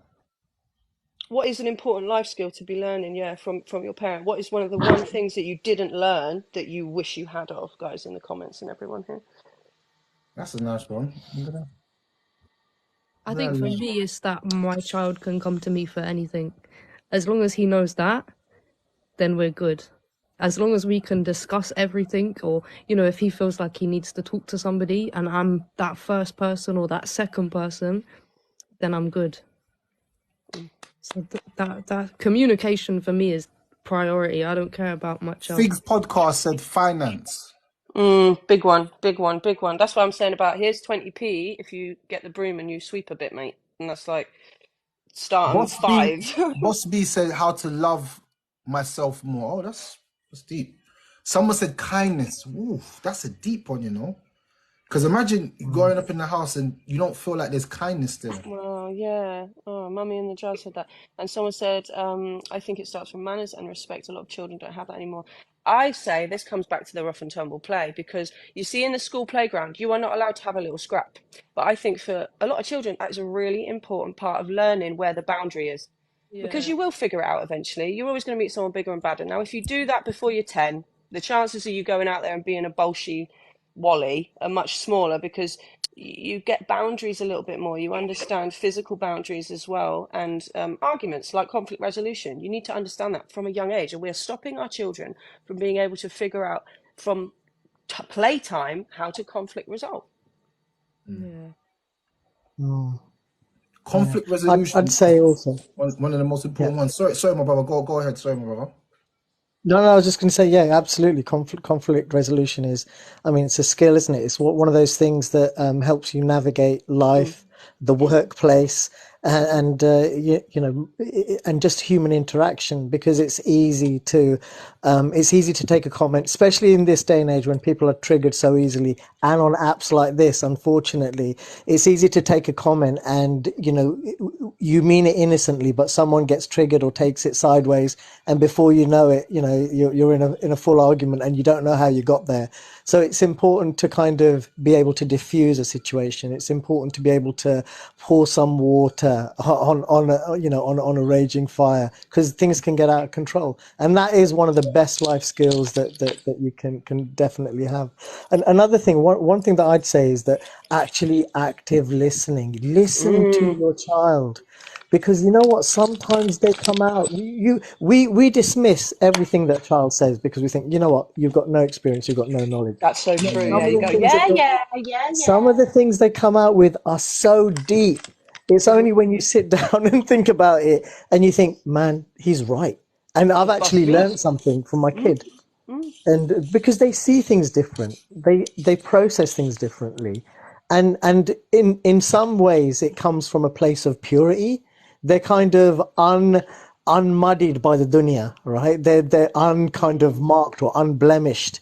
In some ways that's a beautiful thing. That's a Yes. beautiful mind, and sometimes what pours from it is something so fundamentally pure that you can't actually take it in. Sometimes you dismiss it, and it's only later on when you think about it, you think, is that really my son? You feel proud. Is that really my son? Because I learned something. Oh. I learned something from him. Do you know active listening? It builds a mutual respect from the child to the parent. Mm. A lot of people don't realize that children, for a child to actually advance in life, they've got to feel like somebody listens to me in general, so that the world can hear me. And even if the world don't hear me, at least my parents heard what I got to say. You know, Yeah. sometimes the only person that's listening to is your parent. I'm Yeah. telling you, my mum used to believe in me. If my mum would come to my school and the teacher would say I'd done something bad, yeah, and my mum would say, tell me before the teacher tells me what happened. And I tell her the whole truth, yeah. Then the teacher would be telling her, and my mum would be like, yeah, but you said everything, but you never said when the boy punched my son in the head. You never told me that part. Oh, that's what Uh-huh. happened. And mum be like, yeah, that's what happened. That's what my son said. My son did lash out on him and did do this to him, but you never said that. So don't be telling me anything. And then she'll back me. And then when me and her walk off, she'll be like, son, there's a better way to deal with things. And that's why I have so much respect in my mum's conflict resolution and how she resolves things. Now I'm older, I'm able to do that myself as I'm a grown man. But that to me built up confidence that I could go to my mum and tell her the truth about everything. So no matter what, I'd always have that confidence of knowing that my mum will listen to me. I just need to tell her the whole truth. She just wants the truth. She don't want someone to tell her what she don't know. She don't want to know what's not coming to her. She wants to know what the teacher gonna say so she knows what to say back to Yeah, back. don't put me on the back foot, innit? Yeah, I get that. Yeah. Yeah, Exactly. she all she wants to know the truth is so that she knows how she's gonna back me, because everything that I would tell her, she would use it to back me. But all right, you're saying that as a teacher, but my son says that he's been putting his hand up and you haven't been giving him a chance to answer the questions. So of course my son's gonna start acting up in the classroom. And the teacher's like, well, I do let him answer, but my son says this. Have you spoke to him about it? No, he hasn't said that to me. And I said, yes, I did, miss. So now now it's conflict resolution. My mum's resolving that conflict. Does it make sense? And she's listened to me. And by showing her that she's repeated the words back I said to her, to the teacher, shows that she actually cherishes me. And now I feel like, wow, like my mum's like my best friend. So growing up in life, my mum became more and more of my best friend. To this day, my mum's still my best friend. Does it make sense? If I ever need something, I know I can call her at any time and she'll answer the phone. I'm not going to do it now and wake her out of sleep. But everyone knows I can get on the phone to my mum right now and call her and she'll answer, hello, are you right? Yeah, mum, you good, yeah? Why you calling me phone? Me asleep, man. Yes, bye. Like I I think know I that's, can call her your anytime. mum's smart with that, because Well, you could go to parents' evening. You know when the teacher starts drawing you out, and then you feel like, oh, the world's against me, man. And you go home, you slam the door, you don't talk to no one. If your mum comes with there, and not saying that you're both arguing against the teacher, but it can feel like a bit of an interrogation, can't it? And if your parents are on the same side of the teacher, that kind of sucks. So it is always better. Someone in the comments was down here saying that they will always have their kids back, and I was saying you have to be a united front with your child so that they know that is my bestie. Like what relationship you've got with your mum, that's beautiful. Yeah, because you know what that done is my mum still told me off. Don't ever get it twisted. I still got in trouble for bad behavior. Don't ever get it twisted. I still got in trouble, but in front of the teacher, in front of everyone, it looked like she was just backing me. And it made me, I don't know, it built a different type of confidence in me. I just felt like teachers couldn't play with me. I feel like no one could really play with me because I know I got my mum that will back me. And I'll tell her the truth. I'm not going to lie to her. So she'd always say to me, tell me the truth before the teacher tells me. I'd be like, all right, so mum, look, this is what did happen, mum. I'll be honest. This is what I did. This is what I done. But the reason why I done it, mum, is because of this, that, and the other. She'd be like, all right, cool, no problem. And that'll be it. Then we'll go in front of the teacher. Like I said, she'll do her thing. So I feel like it's important. What the brother just said, just to go back to the point, what the brother said about listening to your children, it's very important that you make that a thing, that you don't think that your word is better than your child's. Because sometimes your children will be dropping you real jewels, but you be thinking you know better. Yeah, it's true. Actually, you know what, Red Talks, you just reminded me of talking about school and teachers. We had this physics teacher. He was a really good teacher, right? And but he used to basically talk, and no one would understand what he was going on about, right? And he shared this one thing. He said that one of his students taught him one of the best lessons that he'd ever learned.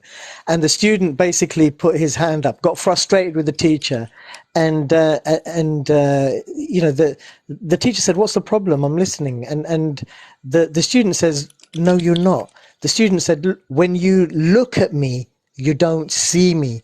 When you listen to me, you don't hear me." Right? And he was like stopped in his tracks, man. He just like thought, damn, right? Because he's just been proper patterned out by a student who's told him, who's dropped a bomb, you know, who's like dropped a bomb on him. And he actually went away and looked at how he was teaching, because that student put it so clearly to him. That is amazing. And that also comes back, that also goes to something called effective communication. Now, the reason why I've dropped the word effective is because you can communicate with your child, but it's not effective. Yeah, But absolutely. parents always look at the child's not listening to me. It's So got to be why have you done that?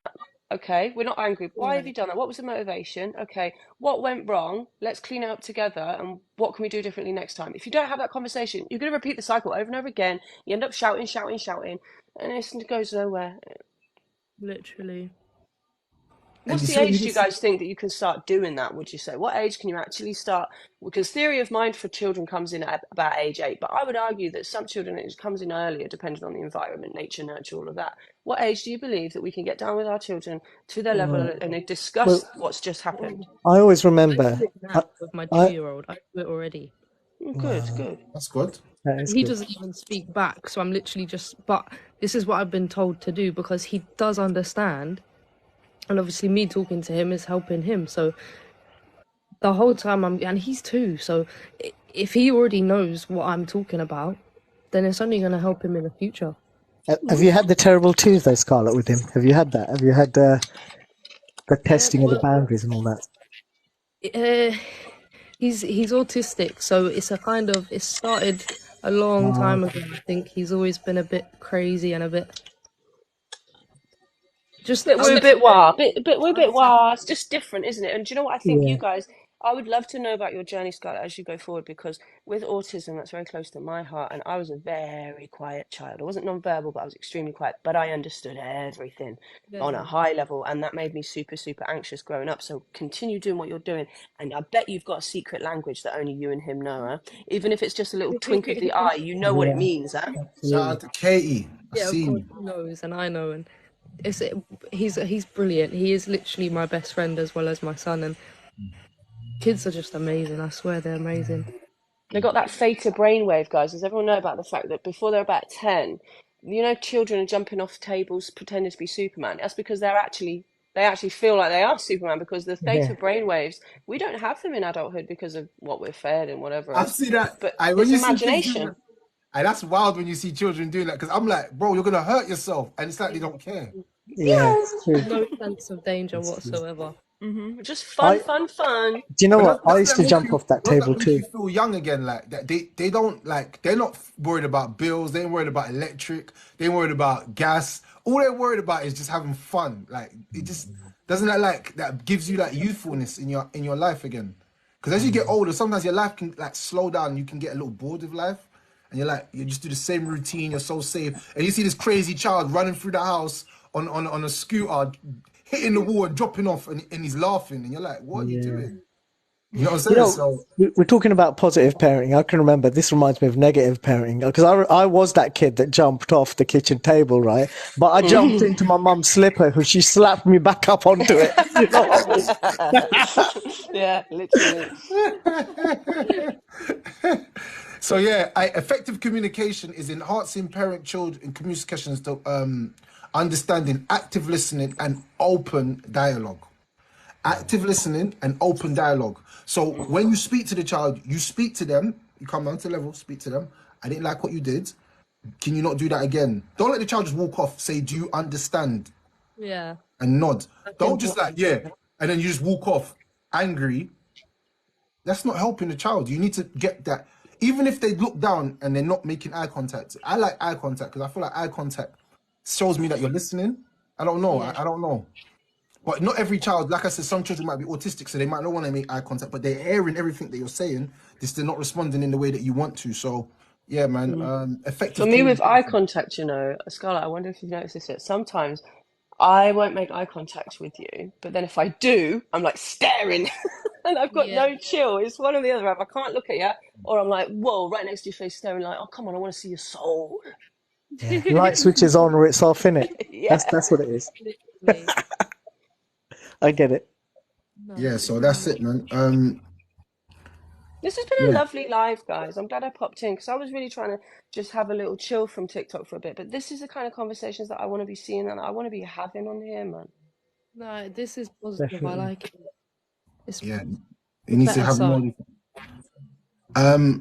Just the last one, emotional intelligence. Now, Ooh. cultivating emotional awareness and empathy in children to support their social and emotional development.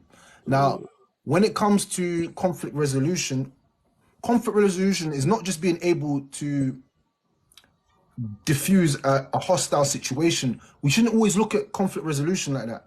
Conflict resolution is that I look at this child as an equal and not as I'm superior. So the child is growing emotional intelligence that humans are just humans. Yeah.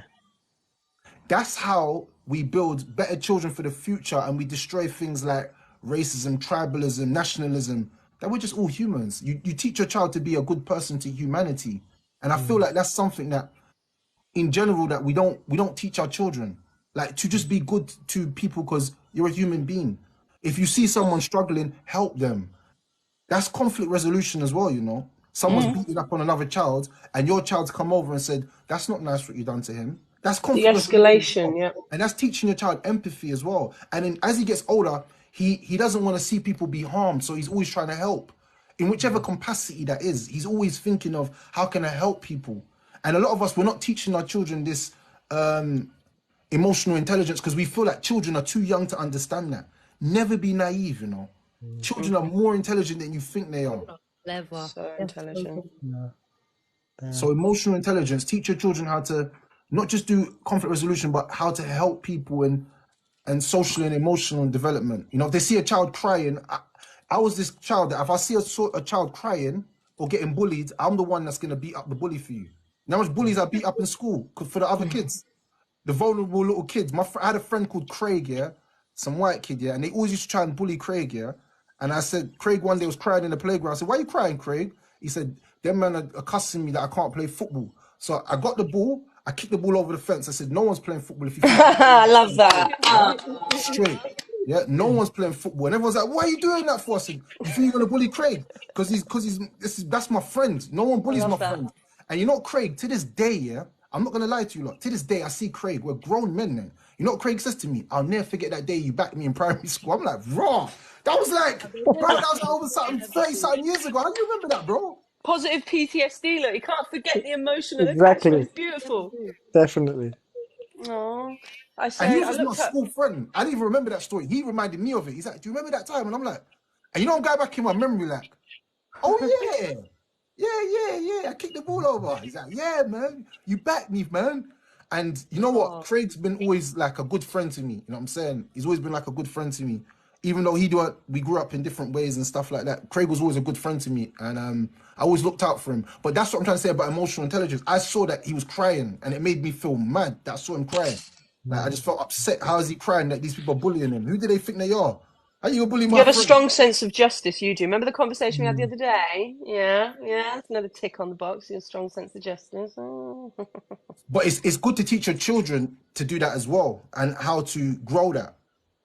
Because that will help them in society. We have a lot of bystanders that they will see kids with knives fighting, and the first thing they do is pull out their phone. Yeah.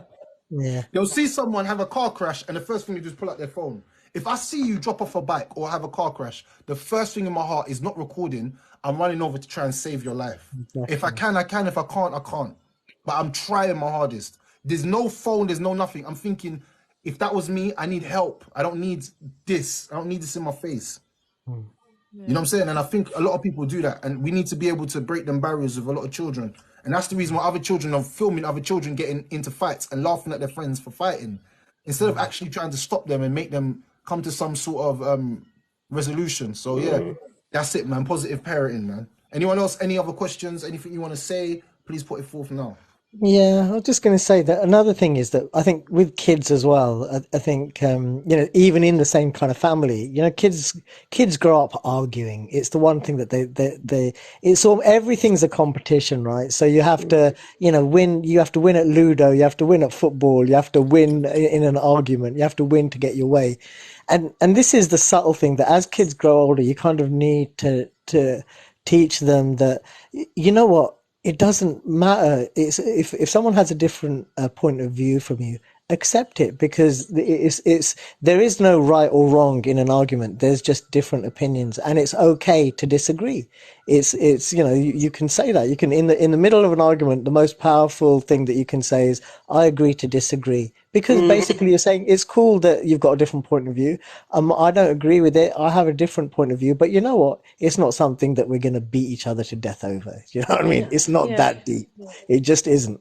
And so kind of teaching them that level of respect, I think goes a long way. And that develops their empathy because what you're teaching them is somebody else's point of view is as valid as mine, which means that they're as important as I am, which means they're as human as I am. So what it actually makes them do is to listen first before they talk, 2 ears and 1 mouth for a reason, seek to understand first before seeking to be understood. And so this is... Hey, that one there, that was gold. That was Gems, Hey, Do you like that? hey, listen, hey, brother, where have you got that from? That one was a golden quote. I don't know. Golden It's quote. all, I write them all down in my brain. I just pull them out. Pull out the Hey, in a gem and book. see You want to it. get a book, yeah? I proper like that one. I proper like that one. I'm not gonna lie. I nearly got it the wrong way around. So just Has remember. have you seem like you might have read 12 Rules for Life. Have you read that book? No, man, but I have lived it. I'm telling you. Unfortunately, kind of knowledge comes with scars, man. Is Absolutely. Pain and suffering is life experience. absolutely, definitely. Mr. Conspiracy said, what age do you think children should have social media from? Oh, God. Someone else start on that one because I You know what? think I As should late delete as it. possible. As late as possible, because you know what social media is doing? Social media is it's eroding away social skills. Kids don't know how to talk to each other. Kids don't know how to be around each other. Preach. And you know what? Here's the thing that they don't tell you. In a conversation, right, between two people who are standing face to face, 85% of that conversation is non-verbal. It's body language. It's the Yeah. tone. It's the way that they're holding their body, whether their arms are folded or not, whether they're receptive, whether they're leaning in or leaning back. All of these things are subtle cues. We're social animals, right? We're social animals. We've grown up through thousands of years, but communicating with each other face to face. Now, you can be anyone you want to be on social media. You can hide. If you can't see the other person, you're reacting off what, 10, 15%? Anything The that they say. ideal self, that's all you're seeing is their ideal, not the real. Exactly. So I say delay it as long as possible. 12.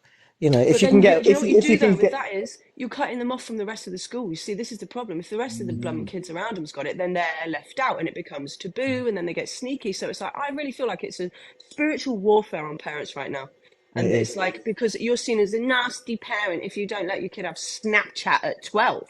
What? No, I mean, my but cousin, she was pregnant at 14, and I warned and warned and warned and warned my aunt about these apps and this and that, and this 19-year-old chap, I knew this, I knew that. They didn't want to believe me because it was too different than what they grew up with.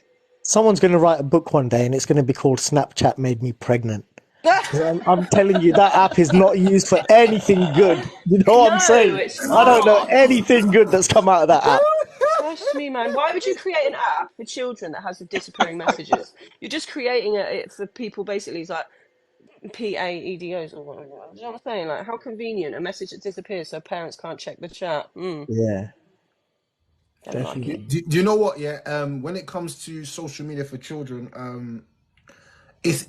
I find it a very tricky topic to talk about, and the reason why I say that is because we're in a day and age now where if my child started a YouTube, maybe they become a multimillionaire at the age of 10 years old. So do I not let them have social media, or do I control their social media until they get to a certain age where I feel like they can have a say in their social media? Because nasty comments will actually affect children. Oh, You see yes. how if nasty comments can affect us all as adults, we're all adults in this, yeah? All of us are adults. Scarlett's an adult, Brady Beat's an adult, we're not all Bob, like it's all Bob. adults. If we can all be affected by comments and it can actually take a toll on our mind for like part of a Yeah. day or maybe a few hours or maybe even 20 minutes. Imagine a child that's brain's not fully developed, them getting Yeah. them comments. How do you think that's gonna handle to them? So I would say that as a parent, because I'm not going to say don't let your children have social media, but your child's a genius in coding and they find some new way of how to make, I don't know, reels or something on these one of these apps and become a billionaire. Because you never know what your children is able to do. So why restrict their possibility of becoming great? But at the same time, social media it's got its good and it's got its bad. But for me personally, I think I wouldn't let my children be on social media until like they're a little bit in a place where I feel like they're emotionally intelligent to know what's right from wrong on a deeper level. On a deeper level. Definitely. A Having said parent that, needs to right? make a new app that could be like, what if it could be like, you can only have the chats if I am the master chat. I don't know, like say I'm the master account and then all the children in my family, I can access them at any time. But then that's invasion of privacy and that's all. It's You difficult. know what's going to happen in that chat, though? You're going to get tumbleweeds flowing through that. I'll tell you, seriously. It's going to Just be the move someone else. quietest chat in history, that one. Yeah, it's sad, isn't it? We all want to hide stuff from our parents. We've got to be making sure we're creating places where we don't have children sneaking behind our back. Because, like you were saying about your mum, Rare, you were honest from day one and you felt like she's got my back. I would love to make sure that we raise children that are not scared to say, Mum, I took a pill. I don't feel well. Come and get me. Don't lie to me. Exactly, yeah. Che- Yeah, yeah, Literally, that's all you yeah. need. And that's important. So go on, Scarlett, sorry. I was just saying that's all you need. It comes back to the communication thing. So long as your child, your child can have social media, but so long as your child knows that, I can come to mum and I can tell mum this, and say your child experiences bullying on social media, then you know that you have to put extra measures in place to make sure that your child's not going to experience that, because it's bound to happen. It happens to everybody on social media. So it's going to happen and you know that. So you just have to be diligent. And like you said, it depends on their intelligence. If they've got that and they're mature enough to understand that, then that's fair enough. But if they haven't, then they need to have that respect and that understanding with you to know that, okay, yeah, your friends might have that, but you're not at that stage yet. You still need to do some growth and you still need to do some learning. That's okay. That doesn't mean that you're any less of a person or any less of, anything. You're still the same, but you just need to grow a little bit more, and that's fine. As long as Having you know that it's okay, that's all that it matters, really, I think. Having said that, Scarlett, when it comes to social media and having ideals and expectations, and in an ideal world, you'd want to delay a child getting on social media as long as possible. Having said that, if my son came up with an idea and made a million pound out of social media, first thing I'm going to do is to go out and buy 15 iPhones, right? Give them to him, load them with every single social app there is, and I'm going to take the first million and I'm going to say, do what you want, son. You know what? Just pattern it out, man. I'll take the first million, the rest is yours. There you go. Yeah, Let it never be said that I can't sell my soul for morals, all right? If your I child just did come think to that you then you and can said, I'm grow. being bullied, oh, sorry, babe. No, go on. If your child's come to you and said, I'm being bullied online, someone's calling me a arsewipe or whatever, repeated, you know how it gets.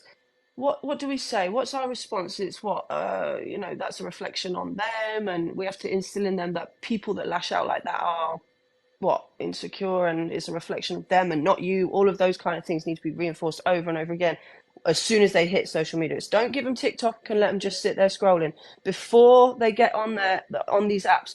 Go through it, show them examples of videos that maybe people have been bullied. These are the type of comments people say. This is what it means about them on a psychological level. It's a big conversation, but I think it's a time to be started to have them now. I don't think they do it in schools properly. No, yeah, they don't. Yeah. I generally before you give your children social media, you should give them a prep talk of the do's and don'ts and the dangers, so they can choose if in their own mind do they still want it, and be as open and as real as possible, because there's things on the internet, not even just social media, just things on the internet in general, by having a mobile phone that you have access to at the blink of an eye, which I know back in the day, internet was slow, so it would take like a few seconds, like for that mad website to pop up. You know what I'm saying? So man's downstairs on the computer on a Packard Bell screen, so it's a big screen.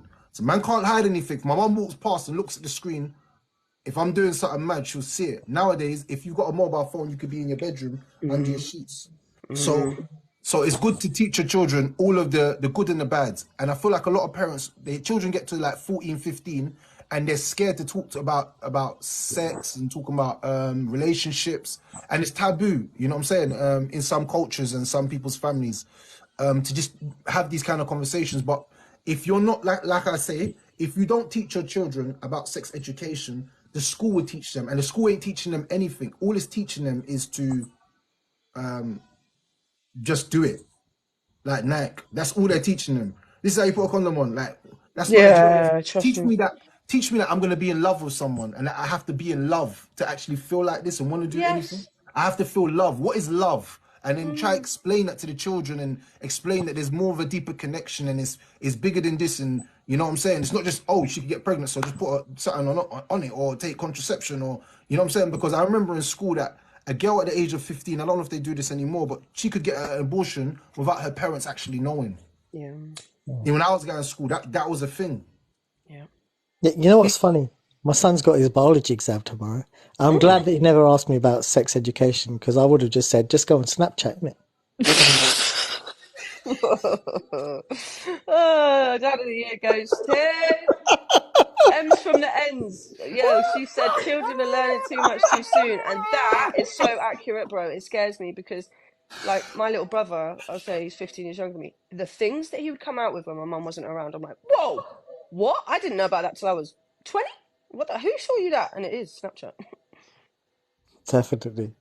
So yeah, so like I said, social media and your children, I feel like you need to always make sure that you got a hold on it, and the amount of hours they spend on it as well. So I feel like, you know, that time when you do the screen time thing, that's important, because you don't want your children to be sucked into social media to the point where they're not doing their studies, they're not doing anything productive, they're just sitting there like this all day. Every time we speak to them, yeah, mum, I'll do it in a minute. Yeah. Where you lot at, man? You lot said it's coming around up. Like, come on, man. You know what I'm saying? Because Ems has got a good point. She's talking today. She's got two big men in her house. That is it. They are big men now because they're 14 and 16. So let's talk about that, Ems, because How does it go down when they're 14? They feel like they're a big man, but actually you've still not got certain life experience, even though you think my mum can't tell me nothing. I'll be on Snapchat. I can do this. Da, da, da, da, da, da. And that's when the badder stuff starts happening when you're in the teens. So that's an interesting area of parenting. We haven't got that far yet, have we? Been sort of talking about younger stuff, but yeah, it's teen. Whew, Do you know what teens. my son when he was like 15, and we kind of agreed that his mum would like pick him up from this party, right? So he's ringing me at like some like 12:30 or something like that. He's ringing me and he's asking me to pick him up, and his voice is slurring, right? He's obviously had a few drinks, and he's like, no, no, I haven't had a drink. And I said, you have had a drink? And he said, no, no, I haven't. Can you come and pick me up? And I'm like, hang on, right? Who are you talking to? And he says, I've dialed mum. I thought I dialed mum, right? And I said, you're talking to your dad, you fool. I said, I know, this is how I know you've been drinking, right? So it's like, it's the conversation. And what cracks me up, right? What cracks me up is I had my 21-year-old, right, sitting next to me on the sofa, and I've got the 15-year-old on speakerphone. And the 21-year-old, right, is trying to cover for his younger brother. He's saying, no, he's not had a drink. He's not had a drink. And I'm saying, listen to what he's saying, right? And then after a while, even he broke out laughing. And so I still remind my 15-year-old of that. I said, do you remember that time, right, when you said you hadn't had a drink? Trust me, I know from a mile off, not just how much you've drunk, right, but I can hear it in your voice. Yeah, and I'll smell it later anyway. They're funny because they'll try and bend it. You know what I mean? It's kind of peer pressure, and they want to be bigger. They want to be 18. They want to be kind of legal age and stuff. So they kind of just figure, you know what? We'll just be a big man. We'll make it a big man thing, even though they're not. It's so important for your children to make mistakes, though. I feel like that is one of the most important things. I feel in the generation that we're in, because we've made mistakes, we try to baby our children to the point where it's called something called overbearing. Overbearing is a psychological technique that we use to control things. By being overbearing on something, we're trying to control it. We don't want our children taking risks, which is how they learn. But if you do, you know, the opposite can happen. If you be too overbearing to children, then it actually makes the person codependent to the point where eventually you're going to be like, nah, man, like you're a baby, you're 25 years old and you don't know how to use a washing machine. What are you doing? You're 30 years old and you've never done, and they're like, no, mom, help me, help me, help me. And it will get to a point where the mom won't even be able to help them because they need help themselves. They're ill. Now, what happens to them things? If you can't cook as a man, how do you live by yourself? You've broken up with your missus, you ain't with her anymore. How do you live? Takeaway? Mackerel. You don't eat, Rare. That's what happened to me. And then you know what I discovered amazingly, right? I love cooking. And Yeah, isn't it great? I used to love it before I got married. I used to cook all the time, and then so after losing about 3 stone, right, in weight, best thing she ever did was leave me, man. I tell you, seriously. And you know what? The world just seems like a brighter place all of a sudden. What's going on? How did I never know it was this shiny? Oh, It yeah, happens like that. It happens. hear It that. is like that. But you know what? It's funny, yeah? Cooking, yeah, sometimes it's therapeutic. Especially when you're in a little zone and you're getting your food done. And you see the creation of your food and you're like, yeah, this food's nice. I actually really enjoy my food. I like my food. I like my food more than I like outside food. Oh my God, can we do Rare Talks? Come dine with me. Oh. That'd Hey, be listen, so and you cool. know the Sorry. first thing that you have to I make, was actually right? thinking about it, you know. No joke. I was actually Listen, thinking about it. Rare, listen, the I'm first thinking thing. about doing that still. First thing you have to make, right? This is the K2, the Himalayas, right? The peak of Everest when it comes to food. You have to make good. I'm not saying you have to make, not good. You have to make great jollof rice. Oh, yeah, that's me. Seriously, after I tasted jollof rice for the first time, I was spoilt, man. I can't go near another rice dish because it's not got the flavors in it. Oh man, you know I'm Asian, right? I thought we knew how to make rice. This is like a different level. Shout out to all the Nigerians and Ghanaians out there, Hey, man. shout out to the jollof rice. And you know, the first time I had jollof rice, the person gave me too much. Be Yeah. real with you. Person gave me too much. No, it's the whole meal, fam. That's why they gave you too much. That's the whole meal. That jollof is the That whole is meal. exactly. 2 big pots, boy. I had the because I didn't know there was Ghanaian jollof rice and Nigerian jollof rice. I had Don't open up Ghanaian. that debate, fam. Yeah, Don't don't, open that don't, up. don't. It always ends in blood, man. It always ends bloody. There's no good way of coming out of that one. Boss Bitch said some kids do help their parents though, but sometimes overwork. This is a convo I was having with my boy the other day. Literally, you can say, for instance, get you're doing chores, you're doing chores, you're doing chores. You've not moved out of home, you're still doing chores, you're still doing chores, you're still going shop. Oh, do you know what I'm saying? Without saying too much, I think Boss Bitch, you don't know what I'm saying. Is that sometimes certain parents that are overly authoritative, I do think that they use their children as errand runners. Sometimes, I've personally experienced that. Yeah, that's common as well. That definitely happens. It's why we had them in the first place, though, isn't it? I'm just joking. I'm just joking. You better be after all the gems you've dropped, mate. Listen, Don't they shut never up. go. They never. You know what? They never go to the shops. It's when we run out of food. I mean, we could practically be starving, and they'd be the last to go anywhere near the shops. I think it's because that certain parents have learnt it from their parents, and it's this attitude of, well, it did me no harm.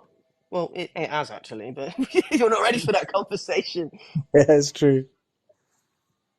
I found this quote, about we were saying about kids needing more risk. I'm going to read this out and then I'm going to shoot off because I've got to go shop before she shuts. But it's Jordan Peterson, and it was talking about children and how we are taking away too much risk and not letting them make mistakes. He says, children need playgrounds dangerous enough to remain challenging. People, including children, who are people too after all, don't seek to minimize risk. We seek to optimize it. They drive, they walk, they love, they play so much that they achieve what they desire, but they push themselves a little bit at the same time. So they continue to develop. And thus, if things are made too safe, people, including children, will start to figure out ways to make them dangerous again. Yeah. It's true. Don't mommy, is it called mollycoddle or mommy coddle? I think I always get it wrong. Mollycoddle. Molly, Yeah. is it Molly? Ah, see, I would have gone with mommy. Learn something new. No, Everyone, thank you for coming through. Everyone, thank you to Scarlett for coming through. Thank you for Break the Beat. And thank you to Lovely my Rare brother. We're Talks. not all going. Bob. Yes, Bob. Just call me Bob, Ray. Just call me Yes, Bob. Bob. And Bob, and shout out to Bob. So thank you to everyone that's come up. Thank you to all the gifters. Thank you to everyone that's pulled up. Today was about positive parenting. Tomorrow we'll have another discussion. Can't tell you yet, but yeah, just pull up tomorrow. We'll have another good discussion. Great positivity, great good energy. Shout out to Denny. Yeah, That's my D with a gift. come on, man. Love people, man. Thank you for coming through again. Love, big up my moderators, everyone else. Thank you so much, man. Everyone have a good night, man. Good night, Big up. guys. Okay. Thanks, guys.